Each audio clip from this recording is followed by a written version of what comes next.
यार मैंने ट्रेलर देखा एंड सच कहूँ तो रोंगटे खड़े हो गए। Quite dark, hard hitting and thought provoking. तो पहले आप दोनों से जानना चाहूंगा, रिएक्शंस कैसे रहे, रिस्पॉन्स क्या आ रहा है, प्लीज बताइए। रिएक्शन बहुत अच्छे हैं। लोगों को बहुत पसंद आ रहा है। लोगों का मानना है कि बहुत अलग लग रहा है। सारे लोग अच्छे लग रहे हैं। और फिल्म की स्टोरी है वो औरतों के ऊपर पूरी आधारित है। तो मुझे बहुत सारी सहेलियों के घर के बहुत सारी औरतों के कॉल आए कि अब तक हमारे ऊपर या ऐसी फिल्म नहीं बनी हिंदी में। तो वो बहुत इंतजार कर रहे हैं कि फिल्म कब आए, कब देखे। तो इसलिए मैं बहुत खुश हूँ। सलोनी। हाँ जी, लोग बहुत एक्साइटेड है। लोगों को काफी पसंद आ रहा है ट्रेलर, और लोगों को पता चल रहा है कि ये ट्रू इवेंट से इंस्पायर्ड है। तो अब उनमें जागरूकता हो रही है कि हम जाने कि आगे क्या क्या हुआ, इसमें कैसे किया औरतों ने ये सब। तो मुझे काफी मैसेजेस आए कि लोग एक्चुअली बहुत बेसब्री से इंतजार कर रहे हैं जानने के लिए कि क्या असल में हुआ था। तो लोगों को काफी पसंद आ रहा है। एंड रिंकू और साहिल और वरुण ऐसी कास्ट के साथ तो लोग काफी एक्साइटेड है। Injustice which is shown in 200 हल्ला हो में, इसको कई फिल्म मेकर्स ने हमारे यहाँ बनाने की कोशिश, लाइक श्याम बाबू, श्याम बेनेगल की फिल्मों की बात करें, गोविंद निलानी, प्रकाश झा, इवन गुलजार साहब ने दिखाने की कोशिश की थी।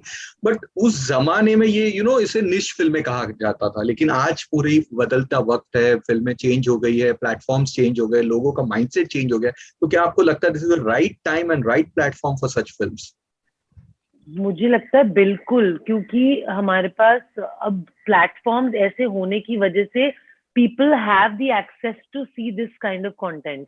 पहले लोगों को नहीं पता था इतना ऐसे सिनेमा के बारे में, ऐसी स्टोरीज के बारे में, और लोगों ने ज्यादा देखी भी नहीं थी। जी। लेकिन क्योंकि अब ऐसे प्लेटफॉर्म्स आ रहे हैं, उनके पास है, चॉइस है कि आप जाइए और देखिए। आई थिंक एकदम सही टाइम है। और Z5 जैसा प्लेटफॉर्म है, तो आई थिंक काफी लोगों तक ये कहानी पहुंचाई जा सकती है। तो आई थिंक इससे बेहतर टाइम और प्लेटफॉर्म अभी नहीं मिल सकता ऐसी कहानी को, ताकि ज्यादा से ज्यादा लोग देख पाए, उनके पास अपॉर्चुनिटी भी है। और ये रिंकू। समय भी, क्योंकि इट्स हाई टाइम या अभी, क्योंकि ये सब अभी भी चल रहा है इतने सालों बाद एग्जैक्टली। तक भी। तो अब नहीं हम बताएंगे कहानी तो कब लोगों तक पहुंचाएंगे? तो I think it's absolutely the right time. Totally agree. Rinku, your views? जो इन्होंने कहा वही, लेकिन मुझे बहुत बुरा लगता है। आपने जैसे कहा कि मतलब कब से ये फिल्में बनाने जी की कोशिश जी। होती है लेकिन बदलाव कुछ नहीं होते। अब लोग हम्म। देखना चाहते हैं लेकिन सोच बदलना नहीं चाहते। तो मुझे बुरा लगता है कि इस तरह अभी भी हमें काम करना पड़ रहा है, या इस तरह लोगों को बताना पड़ रहा है कि अच्छा, अरे यार ये रेप मत करो, ये दलित और अच्छा समाज ये नहीं होता है। पैदा होते हो सब एक जैसे होते हो, बाद में आप ही लोग एक दूसरे को कुछ बताते हो, आप ही ये सारी घटिया सोच पैदा करते हो। तो ये कहीं ना कहीं बिल्कुल। करना चाहिए। बहुत किताबें लिखी, बहुत लोगों ने फिल्में बनाई, कुछ नहीं हुआ। हमने भी बहुत कोशिश की है और एक्चुअली ये हुआ है, वही तो दिखाना चाहते हैं कि ये जी। कहीं ना कहीं खत्म होना चाहिए। पता नहीं, कोशिश तो की है लेकिन देखते हैं कि लोग किस तरह इसे लेते हैं, और आशा करती हूँ कि लोग सोचने तो लग जाए इस बारे में। लेकिन एज एन एक्टर मैं जानना चाहूंगा, how tough is it for you guys to come out from such intense characters? Mentally ये काफी डिस्टर्बिंग होता होगा आपके लिए भी, जब आप शूट कर रहे हैं, जो स्टोरीज आप सुन रहे हैं, स्पेशली बीइंग सच फिल्म जहाँ पे ये रियल घटना थी। फिक्शन होता है तो आप समझ सकते हो कि ठीक है भाई, राइटर ने लिखा। लेकिन जब आपको ये पता चलता है कि सच में हुआ था, when I am talking I keep getting hmm. Goosebumps. तो आई एम श्योर आप लोगों के साथ भी, मतलब it must have been very tough for you guys. Please, how do you come out from it? जब मैंने पहली बार सुनी थी तो मतलब मैं ऐसे थी कि अच्छा ये हुआ, ये हुआ, तब मैं पूरी शॉक में थी। लेकिन उसके बाद मुझे क्लियर हो गया था कि मुझे यही करना है। और हम बहुत सारे न्यूज पढ़ते हैं, देखते हैं, कुछ ना कुछ सुनने के लिए आता है कि रेप होता है या दलित लोगों पे अत्याचार होते हैं। इसलिए अलग कुछ नहीं था मेरे लिए करना, क्योंकि ये तो हमेशा होता आ रहा है। इसलिए बहुत डिफिकल्ट नहीं था कि मतलब मैं बहुत सोच में रह गई या मुझे बाहर निकलना मुश्किल था। ये मेरे साथ बहुत कम हुआ है, क्योंकि मैं सेट ओके। पे जाती थी या जब काम करना चाहती हूँ तो मुझे दिमाग में क्लियर है कि ये सब मेरे साथ होने वाला है, इस तरह के सीन है और मुझे यही करना है। तो मैं तो बहुत खुश हूँ कि मुझे इस तरह का काम करने का मौका मिला। जो एक खुद दलित समाज से लड़की है, जो सबको बताती है कि इसके लिए लड़ना चाहिए। तो मेरे लिए कुछ मुश्किल नहीं था, मुझे क्लियर था कि मुझे क्या करना है और क्या बताना है।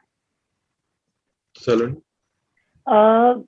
एक्चुअली जब मैं एक्टिंग करती हूँ तो जो भावना मैं बोलने की कोशिश कर रही हूँ सीन में, वो कहीं ना कहीं मेरे अंदर से ही आ रही है, ऐसे नहीं कि कहीं बाहर से आ रही है। तो जो मैं फील कर रही हूँ वो मैं एक्चुअली कभी किसी टाइम पे फील किया होगा और मैं वही बस जागरूक कर रही हूँ उस टाइम उस सीन में। तो ऐसा नहीं है मुझे कि कहीं घुसना है या बाहर निकलना है। उस टाइम मुझे पता है ये सिचुएशन है, इस सिचुएशन में मैंने ये फील किया हुआ है, मैं वही यहाँ फील करूंगी। तो डिस्टर्बिंग बात ये है कि ये टॉपिक नहीं खत्म होता हमारी सोसाइटी से। डिस्टर्बिंग बात ये नहीं कि मुझे वो फील करना पड़ रहा है, क्योंकि अगर मैं वापस घर आऊंगी, अपना दिमाग से हटा दूंगी वो बात, तो मैं बाहर आ गई। आप मतलब एक it's a way of saying it कि मैं कैरेक्टर से बाहर आ गई। मैं अगर उस बात पे सोचना बंद कर दूं, लेकिन अब उस बात को आप सोचते रहेंगे तो डिस्टर्बिंग तो है ही, क्योंकि ये तो चल ही रहा है। तो मतलब कोई ऐसी फाइन लाइन नहीं है कि आप बाहर आ रहे अंदर जा रहे, क्योंकि वो एक इमोशन कांस्टेंट है। आप उस बारे में सोचेंगे तो डिस्टर्ब होएंगे, जो डेफिनेटली आप सीन के टाइम पे हो रहे हैं, और वही फीलिंग अगर आप डिस्टर्बेंस की लाएंगे तभी आप अपना इमोशन ऑडियंस को बता भी पाएंगे। और हम चाहते हैं कि ऑडियंस भी डिस्टर्ब होए ये देख के, ताकि उनको भी लगे कि ये गलत है। तो मैं यही कहना चाहूंगी इस बारे में। इससे मुझे एक नसीर साहब का स्टेटमेंट याद आता है। बहुत सालों पहले उन्होंने एक स्टेटमेंट दिया था कि एक वक्त पे मैंने बहुत सारी इस तरह की फिल्में की थी, लेकिन जहां पे ये फिल्में रीच, जो जिनके लिए ये फिल्में बनाई जाती थी, वहां तक वो फिल्में पहुंचती नहीं थी। सिटी ऑडियंस देखती थी, अर्बन ऑडियंस देखती थी, they used to respect it, okay बोलते हैं, सब बातें होती थी, लेकिन वो बदलाव नहीं आता था। तो क्या लगता है आपको कि क्यों क्यों कहाँ पे हम चूक जाते हैं? ये तो लोगों की प्रॉब्लम है। मतलब लोग या तो समझना नहीं चाहते, या तो वो इतने प्रेशर्ड हैं because of things, they are going through things. I agree, everybody has a story, but लोग समझना चाहते नहीं है एक दूसरे को। मुझे लगता है एक फ्रीडम जो हम असल में इंडिपेंडेंस की बात करते हैं, लोग वो फ्रीडम नहीं देते एक दूसरे को जीने की। तो जब तक वो नहीं होगा तब तक दिमाग में रजिस्टर नहीं होगा, और जब तक दिमाग और दिल में रजिस्टर नहीं होगा तब तक आप उस बारे में एक्शन नहीं लेंगे। तो वही मतलब बार बार ये कहानियां बोलने का यही मतलब है कि किसी तरह हम लोगों की कॉन्शियंस में घुस जाएं, और वो कुछ अगर गलत कर रहे हो तो उनकी कॉन्शियंस में ही आ जाए कि ये गलत है, ये नहीं होना चाहिए। तो जब तक वो नहीं होगा तब तक ऐसी कहानियां बनती रहेंगी और हम बताते रहेंगे। जो उन्होंने कहा एक्चुअली कि फिल्में दिखाना, किताबें लिखना, हमेशा बताना, थिएटर करना, इस बारे में अभी तक तो कुछ हुआ नहीं। हमारी सोच वहीं पे अटकी है तो हम आगे नहीं जा सकते। मैं वही तो कहना चाहती हूँ कि इस जमाने में हम बहुत कुछ कर सकते हैं, लेकिन ये बात क्यों नहीं बदल सकती? हमेशा लड़कियों के ऊपर अत्याचार करो, रेप करो या जाति भेद करो। मुझे एक लगता है, जब मैं पैदा हुई थी मुझे पता नहीं था। मुझे बस लोग दिखते थे, मैं मराठी हूँ, मैं हिंदी हूँ, मैं क्रिश्चियन हूँ, मैं किस कास्ट की हूँ, कुछ पता नहीं था। जब मैं बढ़ने लगी मुझे लोग, हमारा ही समाज बताता है कि ये अलग है या हम अलग है। तो हम जब तक ये नहीं रोकेंगे तब तक कुछ नहीं होगा। तो बहुत छोटी छोटी बातें, मुझे लगता है हमें शुरुआत तो खुद से करनी पड़ेगी कि ये सब कहीं ना कहीं बंद होना चाहिए, फिर सब कुछ ठीक हो जाएगा। रिंकू, आपने सैराट की, सलोनी, आपने सोनी जैसी दोनों ने डेयरिंग फिल्मों में काम किया था, which manage to make a huge impact on cinema lovers and so जब ऐसी फिल्में बनती है तो एक्टर्स थोड़े से तकलीफ में भी आ जाते हैं, क्योंकि उन्हें इसी तरह के रोल्स ऑफर किए जाते हैं। ऑल्सो ऑडियंस भी इसी तरह के रोल्स में देखना चाहते हैं। लाइक अगर आप गब्बर सिंह को देखेंगे तो अमजद खान साहब को लोग सिर्फ वहीं पे देखना चाहते थे, मुगैम्बो को। तो ये दोनों आपकी भी शोले थी, मतलब you guys were known for that. तो कितना कितना टफ रहा आप लोगों के लिए उसके बाद? अच्छा, टफ कुछ नहीं था। आपने कहा बिल्कुल सही है कि सैराट मैंने की, लोग रिंकू को नहीं जानते थे, लेकिन आर्ची कौन है उनको पता है। तो लोग चाहते थे कि मैं उसी तरह के काम करूं, लेकिन जब तक हम कुछ अलग नहीं करते तब तक उनकी टेस्ट भी नहीं बदलेगी। वो चाहते रहेंगे कि अच्छा यही अच्छा है, यही अच्छा है। तो डिफिकल्ट कुछ नहीं होता है। और मैं हमेशा, मुझे लोग कहते हैं कि एक फिल्म को सक्सेस मिला, इसका मतलब ये नहीं कि सारे फिल्म बहुत सक्सेस हो जाए, कुछ चले कुछ नहीं चले। मेरा काम है कि मुझे बस अलग अलग किरदार करने हैं, लोगों तक अलग अलग किरदार से पहुंचना है, उन्हें कुछ बताना है, एंटरटेन करना है।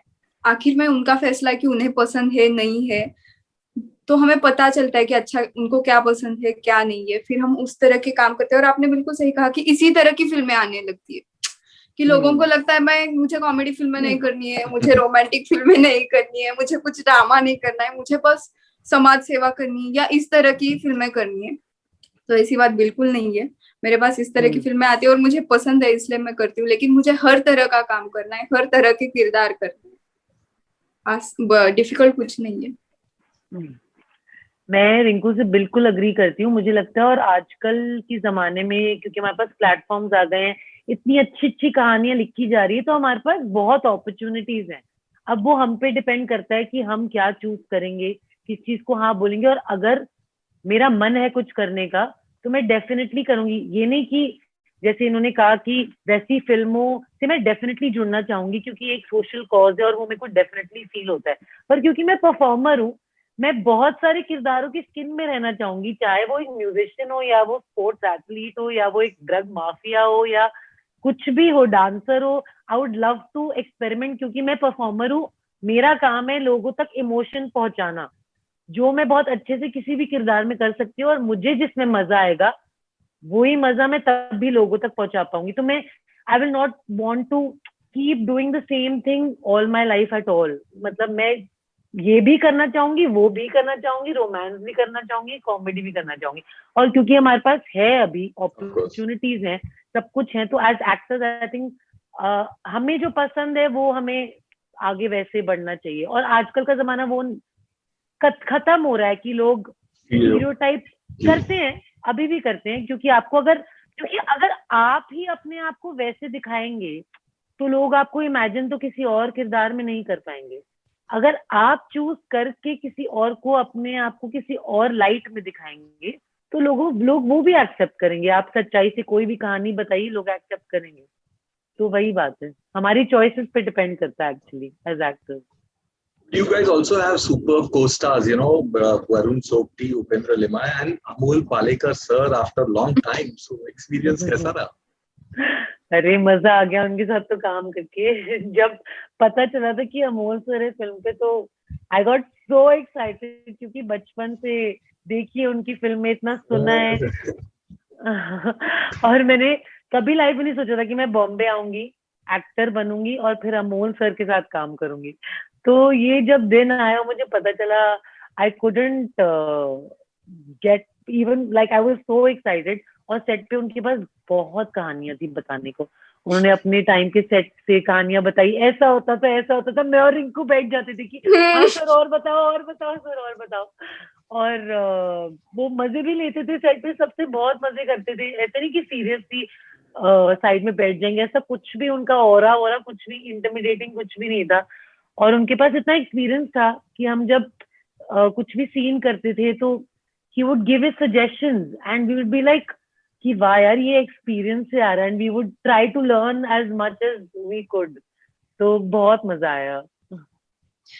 सेम हमने तो साथ में उनके साथ हमारे ही बहुत सीन है, तो वही जब हम बैठते थे वो बहुत कहानियां बताते थे कि हमारे टाइम पे बहुत मुश्किल था, अब तो आपको सब आसान हो गया है, आप बहुत आसानी से शूट कर सकते हो। उनके बहुत सारे किस्से बताते थे और जब सीन करते थे तो बीच में आके अच्छा तुम इस तरह करो फिर अच्छा लगेगा, नहीं ये मत बोलो, बहुत कुछ बातें बताते थे।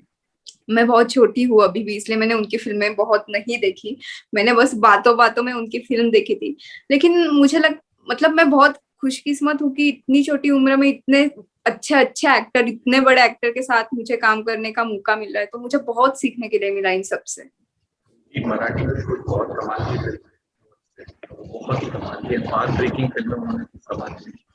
लेकिन कमिंग टू रिंकू, आपने जो छोटे बात की तो छोटी उम्र में या कोई सैराट फिल्म इतनी बड़ी हिट हो गई, ये फैंस क्वेश्चन है तो जानना चाहते हैं कि उसके बाद जो इतना प्यार, इतनी मैसिव हिट हुई फिल्म, तो उसे हैंडल करने में कितनी तकलीफ नहीं होती है। मुझे बहुत अच्छा लगता था, पहले कोई पहचानता नहीं था और पता नहीं था कभी फिल्म में काम करूंगी, काम करना भी नहीं था, एक्टर बनना भी नहीं था। और किया तो सैराट इतनी हिट होगी, मेरा कैरेक्टर लोगों को इतना पसंद आएगा, कुछ पता नहीं था। एक रात में सब बदल गया, सब पहचानने लगे। और जब लोग बात करते थे तो उनको लगता था कि मैं उनकी घर की बेटी हूँ या किसी की बहन हूँ, किसी मतलब इतना अच्छा फील होता था। जब हम शूट कर रहे होते थे तो कभी कभी टिफिन आता था कि मुझे पता है कि रिंकू दी आप यहाँ शूट कर रहे हो तो आपके लिए खाना, तो ये प्यार है और इसी से एनर्जी मिलती है और काम करने के लिए। इसलिए मुश्किल कुछ नहीं, मुझे अच्छा लगता है अलग अलग जगह से लोग आते हैं, उनसे बातें करना, उनसे मिलना, तो मैं तो बहुत खुश हूँ। तो इसके बाद क्या हो रहा है सलोनी? जी व्हाट्स नेक्स्ट फॉरकमिंग? अच्छा, मेरी एक फिल्म है उलझन द नॉट करके, जो अभी 5-6 फेस्टिवल्स में ट्रैवल कर चुकी है। It's been in New York, Asian American film festival, Shanghai and 3-4 others. तो उसका बस मुझे बहुत बेसब्री से इंतजार है, क्योंकि उसका ट्रेलर वगैरह आ चुका है, but it still has to release in India. तो मैं बस उसी का वेट कर रही हूँ और 1-2 प्रोजेक्ट्स पे काम कर रही हूँ जिनके बारे में अभी बात नहीं कर सकती, पर मेहनत जारी है। Rinku, ready for your Hindi debut with Bachchan साहब? उस बारे में भी बात नहीं कर सकती, वही आगे बहुत सारी फिल्में हैं लेकिन उस बारे में अभी नहीं बता सकते। चलिए, जो भी है, whatever it is, all the best for all your future ventures and thank you for being with us and stay safe. Thank you for having us. Take care. Thank you.